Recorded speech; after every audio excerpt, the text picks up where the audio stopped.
एक बार ऋषिकेश के किनारे एक संत रहा करते थे। वो संत जन्म से ही अंधे थे, लेकिन उनका एक नियम था कि वह हर शाम को गगनचुंबी पहाड़ों पर टहलने जाया करते थे और वापस आते थे। यह जब उनका रोज़ का नियम था तो एक बार उसके शिष्य ने उनसे पूछा कि बाबा, आप रोज़ वहाँ पे इतने बड़े बड़े पहाड़ों पे जाते हैं, आपको डर नहीं लगता? क्योंकि वहाँ पहाड़ों के नीचे इतनी गहरी खाइयाँ हैं, यदि आपका पैर वैर फिसल गया तो, और आपको तो दिखाई भी नहीं देता। शिष्य की ये बात सुनकर संत ने कुछ जवाब नहीं दिया।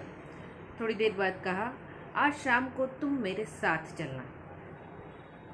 फिर दोनों जने शाम को रेडी हो गए और शाम को जब दोनों निकले, पहाड़ों के बीच पहुंच गए, तब बीच में संत ने अपने शिष्य से कहा कि आज जब बड़ी गहरी खाई आए तब तुम मुझे बता देना। तो शिष्य ने कहा ठीक है। चलते गए पहाड़ों पर जब बड़ी सी गहरी खाई आई तो शिष्य ने कहा कि बाबा, अभी गहरी खाई है आगे। तो गुरु ने उससे कहा कि मैं तुम्हें आदेश देता हूँ, इस गहरी खाई में मुझे धक्का दे दो। यह सुनकर तो शिष्य सकपका गया कि नहीं गुरुजी, मैं ऐसा नहीं कर सकता। मैं तो कभी अपने शत्रु के साथ भी ऐसा नहीं कर सकता कि उसे खाई में धक्का दे दूँ। फिर आप तो मेरे गुरुवर हैं, मैं आपके साथ ऐसा नहीं कर सकता। तो गुरुवर ने गुस्सा किया और कहा, मूर्ख, मैं तेरा गुरु हूँ और मेरी ये आज्ञा है, और मेरी आज्ञा का तू अवहेलना करेगा, मेरी आज्ञा को तू नहीं मानेगा तो तू नर्कगामी होगा, तुझे नर्क में सजा भोगनी पड़ेगी। तो भी शिष्य ने यही कहा कि गुरुजी, मैं नर्क में सजा भोग लूँगा, परंतु मैं आपको खाई में धकेल नहीं सकता। मुझे माफ़ कीजिए, मैं आपको खाई में बिल्कुल नहीं धकेल सकता। तो यह सुनकर गुरुवर प्रसन्न हो गए और कहने लगे, हे नादान बालक, तू इतना साधारण आदमी होकर, साधारण मानव होकर भी तू मुझे खाई में धक्का नहीं दे सकता, तो फिर मेरा मालिक मुझे कैसे गिरा सकता है?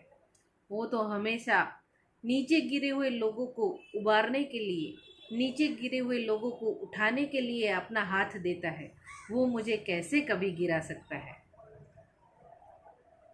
तो फ्रेंड्स, इससे हमें सीख मिलती है कि जब भी आपको ये लगे कि परमात्मा मेरे सामने देख भी रहा है कि नहीं, परमात्मा ने मुझे इतने कष्ट दे रखे हैं, क्या उसे मेरे कष्टों का कुछ भी विचार नहीं आ रहा है?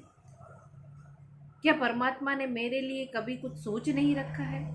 यदि आपको ऐसा लगे तब ज़रूर ये कहानी याद कीजिएगा कि परमात्मा ने हर एक के लिए कुछ अच्छा, कुछ बेहतर, कुछ बेहतरीन सोच के रखा है, जो हम हमारे दृष्टिकोण से सोच भी नहीं पाते। लेकिन हमारा मन है, कभी ना कभी तो हम अविश्वास हो ही जाता है। हमेशा भगवान पे विश्वास रखना चाहिए, लेकिन हमारा मन डगमगा जाता है। तो जब कभी भी आपका मन डगमगा जाए तो इस स्टोरी को याद रखना और तब आपका विश्वास भगवान पे रखना और भगवान से प्रार्थना करना, भगवान से माफ़ी मांगना कि हे प्रभु, मुझे माफ़ कर दीजिए, मेरा मन डगमगा गया था, परंतु मैं आपका शुक्रिया करता हूँ कि आपने मुझे जो कुछ भी दिया है वो बहुत ज़्यादा है। मेरी थाली में तूने जो परोसा है वो मेरी हैसियत से कहीं ज़्यादा है।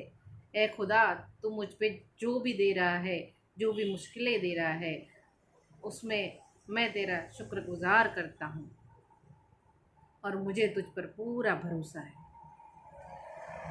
तो दोस्तों, आपको ये स्टोरी कैसी लगी? हमेशा ईश्वर पे विश्वास रखिए